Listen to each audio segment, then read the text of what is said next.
அனைவருக்கும் வணக்கம். மாட்டிக்கிட்டான் மாட்டிக்கிட்டான் நாதாரி மாட்டிக்கிட்டான் அப்படின்னு சொல்லுவோம். யார் அப்படின்னு கேட்குறீங்களா? வீடியோக்குள்ளே பாருங்கள்.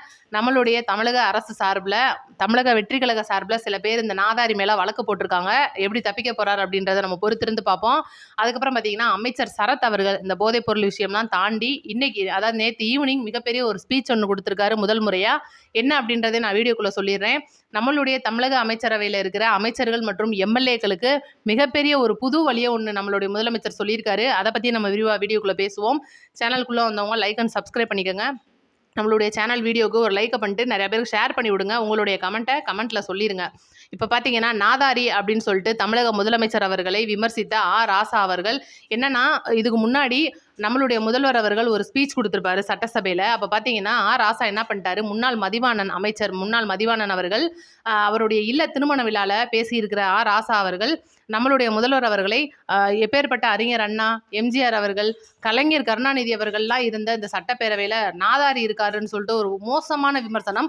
அப்போவே இந்த நாதாரிக்கு நம்ம பதிலடி வீடியோலாம் போட்டிருந்தோம். இன்னைக்கு தான் அந்த நாதாரி சிக்கியிருக்கிறாப்புல. தமிழக அரசு வந்து அவர் மேலே ஒரு வழக்கு பதிவு பண்ணியிருக்காங்க. இதெல்லாம் இவங்களுக்கு தூசியில் ஊதுற மாதிரி, ஏன்னா இவங்க மேலே ஏகப்பட்ட வழக்குகள் இருக்குது. அதனால் ஈஸியாக கடந்து போயிடுவாங்க. அடுத்தும் பார்த்தீங்கன்னா, இப்போ கரூரில் பேசியிருக்காரு பார்த்தீங்களா, நம்மளுடைய முதல்வர் அவர்கள் பேசியிருந்தார்ல, ஏவா வேலு சிங்கப்பூருக்கு ஓடி போன விஷயம். உண்மையிலே சிங்கப்பூருக்கு ஓடித்தானே போனார். இது எல்லாருக்கும் தமிழ்நாட்டுக்கே தெரியும். செந்தில் பாலாஜி இன்னும் எங்கே இருக்காருன்னே தெரில. அனிதா ராதாகிருஷ்ணன் அன்னைக்கு ஓட்டம் முடிச்சவர் இன்னைக்கு தான் வந்து பேட்டி கிட்டின்னு கொடுத்துக்கிட்டு இருக்காரு. இந்த மாதிரி தமிழக வெற்றி கழகத்தை பயந்துக்கிட்டு எவ்வளவோ திமுக காரங்க ஓடி ஒளிஞ்சிட்டு இருக்காங்க. அதை வந்து நம்ம சட்டப்பேரவையில் கரூரில் நம்மளுடைய முதல்வர் அவர்கள் சொன்னது ராசாக்கு வந்து அப்படியே நெஞ்சுக்குள்ளே குமுறிடுச்சு. அதுக்காக பார்த்தீங்கன்னா, பொய்யர் விஜய் பொய் பேசுகிறாரு. சட்டப்பேரவையில் நீங்கள் எப்படி கதவெல்லாம் இழுத்து மூடி வச்சு பேசுவீங்க? நீங்கள் சட்டப்பேரவைக்குள்ளே பேசுகிறதுலாம் வந்து நல்லா சரியாவா இருக்குது அப்படின்னு சொல்லிட்டு நேற்றும் ஒரு உருட்டி இருக்காரு. ஒட்டுமொத்தமாக சேர்த்து அவருடைய பேச்சுக்கு இன்றைக்கி அழகாக வாய் போட்டாச்சு. ஏன்னா இந்த ஆபாச ராசாவை பொறுத்த வரைக்கும் எப்படின்னா, திருமாவளவன் அவர்களுடைய கட்சி இன்னைக்கு தமிழக வெற்றி கழகத்தில் வந்து இணைஞ்சதுக்கு அப்புறமே வந்து ரொம்ப மோசமான பெண்களை வந்து சித்தரித்து ஒரு வீடியோ, அதாவது என்னன்னா, பெண்கள் வந்து புணர்ச்சிக்கு யாரை வேணாலும் தேடுவாங்க அப்படின்ற மாதிரி ரொம்ப மோசமான பதிவை வந்து போட்டிருந்தாப்புல. அப்போவே வந்து திருமாவளவன் கண்டனம் தெரிவித்தார். ஆனால் மேலோட்டமாக போயிடுச்சு. ஏன்னா எல்லாம் அண்டர் கிரவுண்டில் ஒன்று தானே அப்படின்னு சொல்லலாம். அந்த அளவுக்கு தமிழக பெண்களை மோசமாக விமர்சித்தவர் தான் இந்த ராசா. அதுக்கும் வந்து அவர் மேலே வந்து வழக்கம் போட்டிருக்காங்க, கண்டனம் தெரிவிச்சிருக்காங்க. அடுத்து ரொம்ப முக்கியமான பதிவுக்கு வருவோம். செங்கல்பட்டு தாம்பரத்தில் நேற்று தமிழக வெற்றி கழக நிகழ்ச்சி ஒன்றில் அமைச்சர் சரத் அவர்கள் ஒரு விஷயம் சொல்லியிருக்காரு.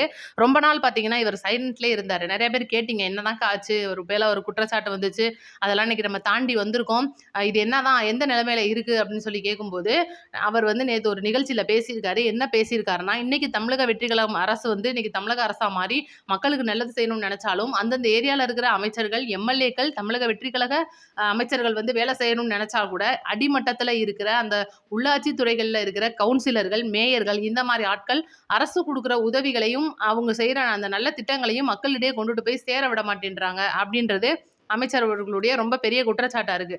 என்னன்னா, ரொம்பவே வருத்தத்தில் சொல்லியிருக்காரு இந்த ஒரு பதிவை.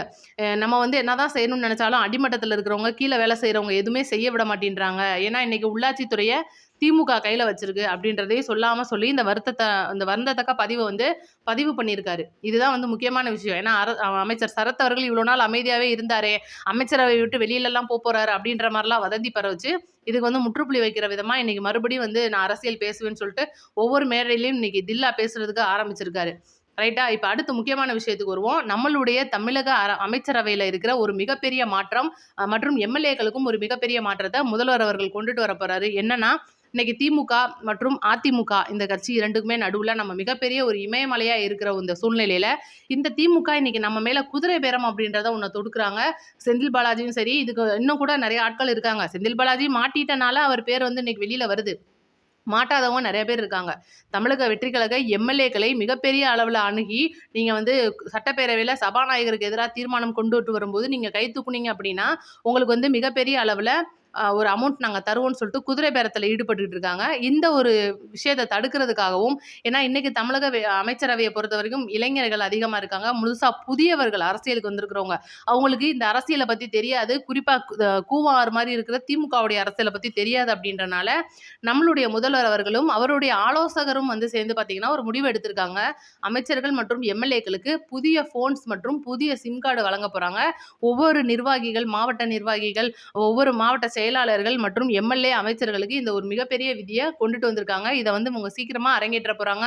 எம்எல்ஏக்கள் அமைச்சர்களுக்கு பூராவே பார்த்தீங்கன்னா அடுத்தடுத்த இலக்கங்கள் கொண்ட ஒரு நம்பரா வந்து அவங்களோட பர்சனல் நம்பர் போக தனிப்பட்ட நம்பரை வந்து இந்த ஃபோனில் கட்சி விஷயம் அரசு விஷயத்தை பற்றி பேசுறதுக்காக மட்டுமே இதை ஃபோன் வச்சுக்க முடியும் அப்படின்ற மாதிரி ஒரு நம்பர் கொடுக்குறாங்க. இதுதான் தகவல். அடுத்து பார்த்தீங்கன்னா ரொம்ப முக்கியமான விஷயமா எம்ஆர் விஜயபாஸ்கர் நம்மளுடைய தமிழக வெற்றி கழகத்தில் வந்து இணைஞ்சிருப்பாரு. எப்போனா மாமல்லபுரத்தில் எம்ஆர் விஜயபாஸ்கர் சி விஜயபாஸ்கர் இவங்க 2 பேருமே வந்து ஒரு இணைப்பு விழா நடத்தியிருப்பாங்க. இதில் பார்த்தீங்கன்னா நிறைய பேர் அவங்களுடைய அந்த நிர்வாகிகள் மாவட்ட செயலாளர்கள் குரூப்பாக வந்து சேர்ந்திருப்பாங்க. இதில் திமுகவுக்கு இன்னைக்கு ஒரு பாயிண்ட் கிடைச்சிருச்சு. என்னன்னா ஏற்கனவே ஆளுநர் அர்லேகர் அவரிடம் 3 கட்சிகள் திமுக, அதிமுக, பாஜக போயிட்டு கம்ப்ளைண்ட் பண்ணியிருப்பாங்க. தமிழகத்தில் குதிரை பேரம் நடந்திருக்கு அப்படின்னு சொல்லிட்டு இதுக்கு போதிய ஆதாரம் இல்லைன்னு சொன்னதும் இருந்தாலும் அவங்களுக்கு கொடுத்த கம்ப்ளைண்ட்டை பாஜகவுக்கு அனுப்புனதும் வந்து அர்லேகர் அவர்கள் சரிவர செஞ்சுட்டு இருந்திருக்காரு. இப்போ திடீர்னு என்னன்னா இவங்களுக்கு ஒரு ஆதாரம் கிடைச்சிருச்சான் திமுகவுக்கு. என்ன ஆதாரம்னா எம்ஆர் விஜயபாஸ்கர் அவர்கள் இணைப்பு விழாவில் மேலையில் பேசி முடிச்சுட்டு இந்த கட்சி சரியில்லைங்க, எடப்பாடி திமுகவோட போய் பேசுறாரு, இதெல்லாம் நல்லதுக்கு இல்லை, எங்களுக்கு அதெல்லாம் பிடிக்கல, அதனால நாங்கள் தமிழக வெற்றி கழகத்தில் இணைஞ்சிட்டோம், அதனால தான் நாங்கள் இந்த மாதிரிலாம் வந்து மொத்தமாக வந்து இணைஞ்சிட்டோம், இனி எடப்பாடி அவ்வளோதான், அதிமுகவை அவர் ஒழிச்சிருவாருன்னு சொல்லி பேசி முடிச்சுட்டு கீழே இறங்கி வரும்போது பார்த்தீங்கன்னா பத்திரிகையாளர் சந்திப்பு நடத்துறாரு. பத்திரிகையாளர் சந்திப்பு நடத்தும் போது என்ன கேட்குறாங்கன்னா இதே தான் மேலே பேசினதையும் கீழே சொல்லிட்டு ஒரு முக்கியமான விஷயத்தையும் சொல்லிட்டாரு. தமிழக அரசு வந்து எங்களை அணுகுனாங்க, தாவேகா வந்து எங்ககிட்ட கூப்பிட்டாங்க, எங்கள்கிட்ட பேசினாங்க, அதனால தான் நாங்கள் வந்து இணைஞ்சோம் அப்படின்னு சொல்லிட்டு ஒரு வார்த்தை சொல்லியிருப்பாரு. சொன்னதை பார்த்தீங்கன்னா இன்னைக்கு திமுக கையில் எடுத்துக்கிட்டு அப்போ பேசியிருக்காங்க, ஏதோ குதிரை பேரம் நடந்திருக்கு போல, டக்குன்னு போய் நம்ம ஆளுநர் அர்லேகர்ட்ட இந்த ஒரு பிட்டை அப்படியே எடுத்துகிட்டு போயிட்டு உள்ள சொருகிருவோன்னு சொல்லிட்டு அந்த ஆதாரத்தோட இந்த வீடியோவையும் சேர்த்து போட்டு கொடுத்துருக்காங்க. இது நாளைக்கு வந்து பார்த்தீங்கன்னா அவங்க போய் கம்ப்ளைண்ட்டாகவும் பண்ண போகிறாங்க. ரைட்டா?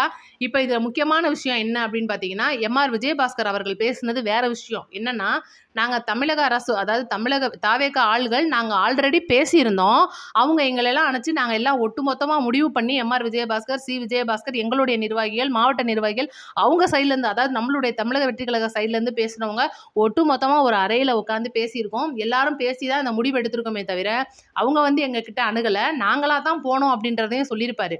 ஆனால் இதை வந்து திமுக தெளிவாக வெட்டி ஒட்டி இன்னைக்கு ஆளுநர் அர்லேகரிடம், ஏன்னா அவருக்கு என்ன தெரியாமையா போகுது இது வந்து எடிட் பண்ண வீடியோ அப்படின்னு, ஆனால் ஆதாரம் வேணுமே அப்படின்றனால இந்த திமுக இந்த மாதிரி வேலையெல்லாம் பார்த்துட்டு இருக்காங்க. இதனால எந்த பயனும் இல்லை. ஸ்டாலின் அவர்கள் சொல்ற மாதிரி சொல்லணும்னா எந்த பிரயோஜனமும் இல்லை. பண்ணட்டும், என்னதான் பண்ணுவாங்களோ பார்ப்போம். இன்னைக்கு குதிரை பேரம் அப்படின்றதுலாம் வந்து தமிழக வெற்றி கழகத்தில் கிடையாதுன்னு நம்மளுடைய முதல்வர் அவர்கள் கரூரில் தெளிவாக சொல்லிட்டாரு. மீண்டும் மீண்டும் சர்ச்சையான பதிவை சொல்றதுல இந்த திருமாவளவன் அவர்கள் பெஸ்ட்டாக போயிட்டு இருக்காரு. என்னதான் ஆச்சு திருமாக்கு அப்படின்னு சொல்லலாம். நேற்று ஒரு விஷயத்த சொல்லியிருக்காரு. என்னன்னா இந்த திமுக அரசு மட்டும் கூட்டணி கட்சியை அனுமதித்திருந்தால் இன்னைக்கு தமிழகத்தில் நடந்திருக்கிறதே வேற அப்படின்னு சொல்லிட்டு ஒரு விஷயம் சொல்லியிருக்காரு. என்னன்னா திமுக வந்து கூட்டணியை அப்படியே அமைச்சிருந்து கூட்டணிகளுக்கும் அதிகாரம் கொடுத்திருந்தா ஒரே புடுங்கிட்டு நட்டுருப்பாராம் திருமா. அதை சொல்லியிருக்காரு. கூட்டணியோட ஆட்சி இருந்தால் இன்னைக்கு கம்யூனிஸ்டோ மார்க்சிஸ்ட் கம்யூனிஸ்ட் ஐயுஎம்எல் விசிகா மற்றும் காங்கிரஸ் இவங்க எல்லாரும் சேர்ந்து ஒரு மிகப்பெரிய பலமாக வந்து இன்னைக்கு திமுகவுக்கு இருந்திருப்பாங்க.